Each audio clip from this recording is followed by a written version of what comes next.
Now, in the next topic, the revolution of liberals, 1848.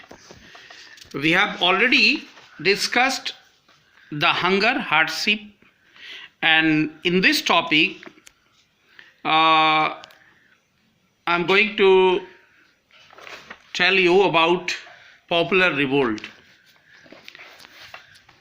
Parallel to the revolts of the poor, unemployed, and starving peasants and working in many European countries in the year 1848, a revolution led by the educated middle class was underway. Events of February 1848 in France had brought about the abdication of monarch and republic based on universal male suffrage had been proclaimed. In other words, in other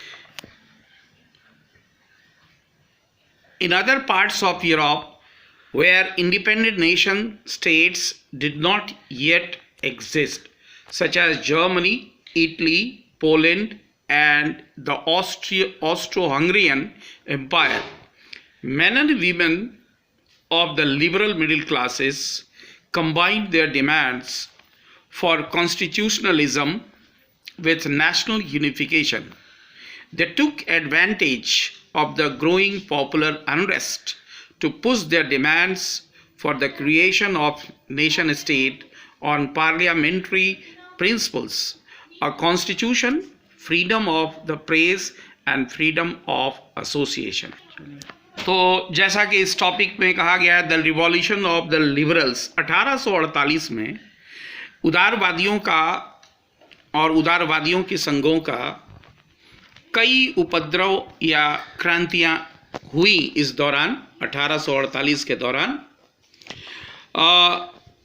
ये गरीब, बेरोजगार और भूखमरी से त्रस्त किसान और European countries के जो वर्कर्स थे, इन तमाम लोगों ने अपनी असंतुष्टि को व्यक्त करने के लिए अपना विद्रोह किया 1848 में, और इन सारे लोगों ने मिलकर एक ऐसी क्रांति रची जिसमें पढ़े लिखे लोग, एजुकेटेड मिडिल क्लास के लोग थे, मध्यम वर्ग के लोग थे।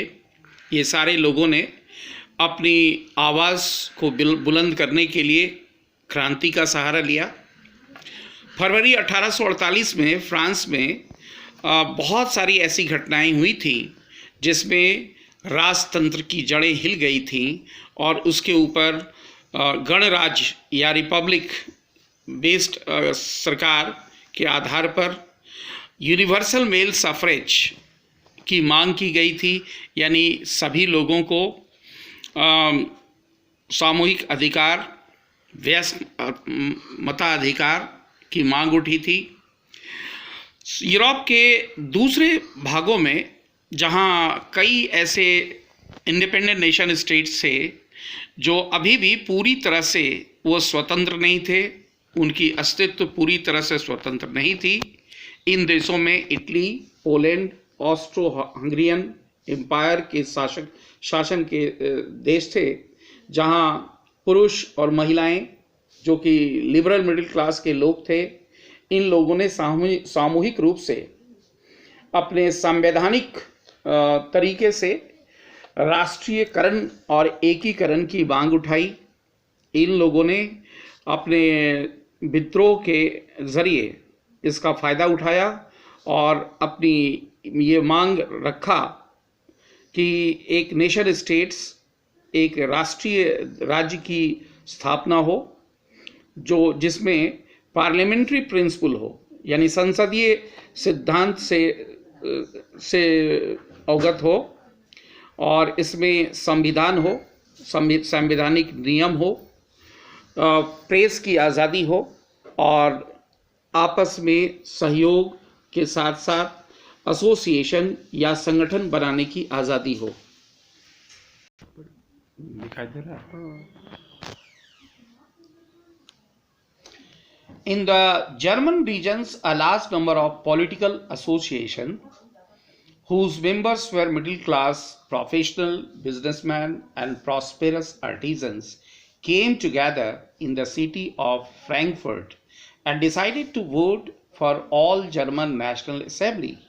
On 18th May 1848, 831 elected representatives marched in festive procession to take their places in the Frankfurt Parliament convened in the Church of St. Paul. They drafted a constitution for a German nation to be headed by monarchy, subject to a parliament. When the deputies offered the crown on these terms to Frederick William IV, King of Prussia, he rejected it and joined other monarchs to oppose elected assembly. While the opposition of aristocracy and military became stronger, the social basis of parliament eroded. The parliament was dominated by the classes who resisted the demands of workers and artisans and consequently lost their support. In the end, troops were called in the assembly was forced to disband. ऐसे ही हालत Germany के कई क्षेत्रों में दिखाई दिए जहां कई तरह के राजनीतिक संगठनों में के लोग एक साथ इकट्ठे होकर, जिसमें मध्यम वर्ग के लोग थे, पढ़े लिखे लोग थे, प्रोफेशनल्स थे, कई बिजनेसमैन थे और समृद्ध मजदूर वर्ग थे। इन लोगों ने इकट्ठे होकर फ्रांस में के शहर फ्रैंकफर्ट में इकट्ठे हुए, जहां लोगों ने ये डिसाइड किया कि सारे जर्मन्स के लोगों के लिए एक संविधान की रचना हो और उस संविधान में सारे जर्मन लोगों को अपने संवैधानिक अधिकार मिले। और ये सारे लोग मिलकर ये जर्मन नेशनल असेंबली में इकट्ठे हुए। 18 मई 1848 को 831 चुने हुए प्रतिनिधियों ने अपने जुलूस के शकल में प्रोसेशन निकालते हुए फ्रैंकफर्ट के पार्लियामेंट में लोग आगे बढ़े और ये जो कि पार्लियामेंट जो था वो सेंट पॉल के चर्च में वहाँ तब्दीली हुआ और सारे लोग वहाँ इकट्ठे हुए।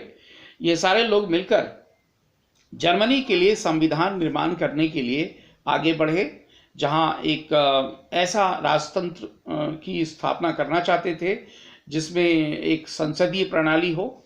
और लेकिन जब इस तरह के संसदीय प्रणाली की बात उठी तो कुछ लोगों ने इसका विरोध जाहिर किया और इसे रिजेक्ट कर दिया और इस तरह से कुछ लोग दो खेमे में बट गए।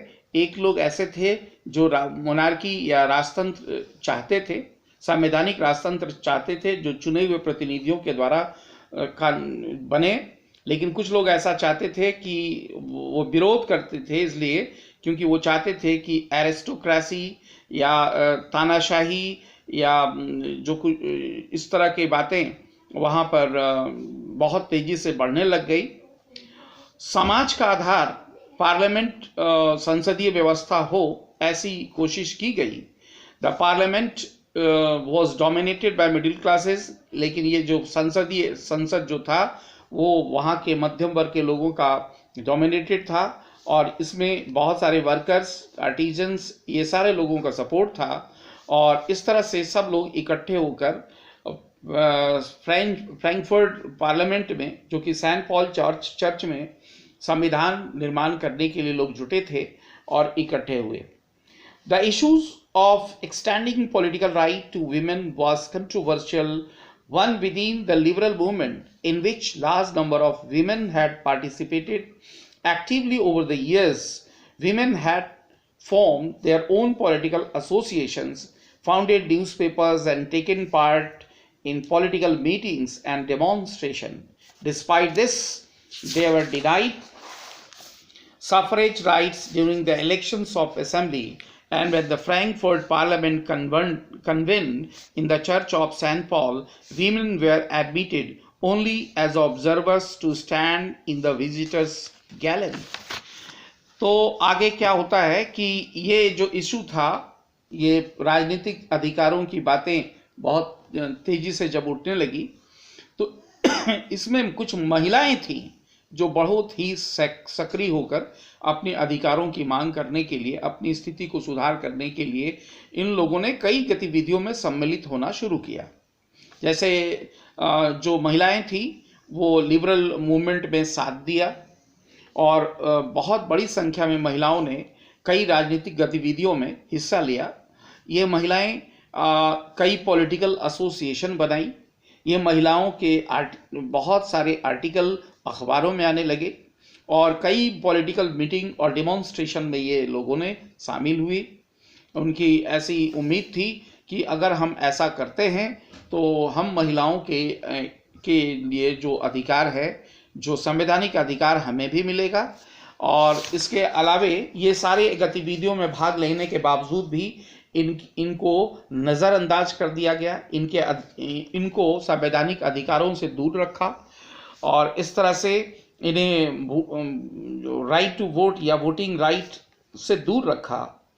और जब असेंबली चल रही थी फ्रैंकफर्ट पार्लियामेंट में, जो सेंट पॉल चर्च में हो रहा था, जब सारे लोग इकट्ठे हुए, सब लोग संविधान निर्माण के लिए एकत्रित हुए, तो इन महिलाएं भी उस सेंट पॉल चर्च में अंदर गईं, लेकिन उन्हें इन संवैधानिक कार्यों में भाग लेने की अनुमति नहीं मिली और उन्हें केवल दर्शक दीर्घा में ऊपर तमाम संविधान के निर्माण कार्यों में गतिविधि को देखने का केवल दर्शक के रूप में उन्हें आदेश मिला और इस तरह से वो मूक दर्शक बनी रही सेंट पॉल चर्च में और वो उसमें संविधान के नियमों का या संवैधानिक निर्णयों का किसी भी तरह की गतिविधियों में हिस्सा लेने का मौका नहीं मिला।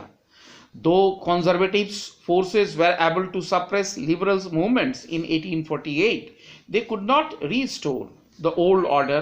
Monarchs were beginning to realize that the cycles of revolution and depression could only be ended by granting concession to liberal nationalist revolutionaries.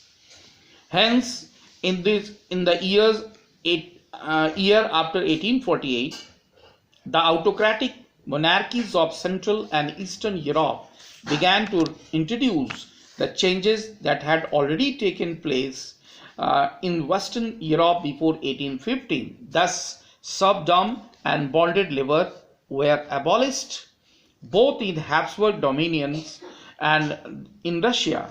The Habsburg rulers granted more autonomy to Hungarian in 1867.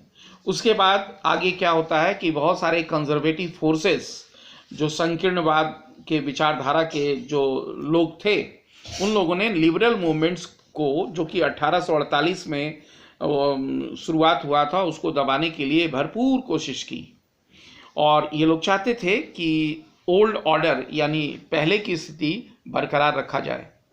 राजतंत्र जो था वो पुनः वो एक चक्र के रूप में आगे बढ़ता चला गया और इस तरह से कुछ शासकों ने लिबरल नेशनलिस्ट क्रांतिकारियों को कुछ कंसेशन, कुछ रियायतें भी देने की बात सोची गई।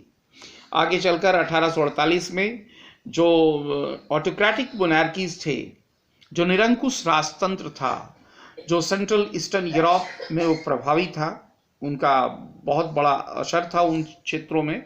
ये लोग बहुत सारे वेस्टर्न यूरोप जो 1815 में जिस तरह की स्थिति थी उसमें काफ़ी बदलाव लाए गए और इस प्रकार से जो सर्वडम था यानी गुलामी प्रथा थी, जो दास प्रथा थी, जो बॉन्डेड लेबर की प्रथा चली आ रही थी, जो बंधुआ मजदूरों की स्थिति बनी हुई थी, वो आखिरकार उसे समाप्त कर दिया गया।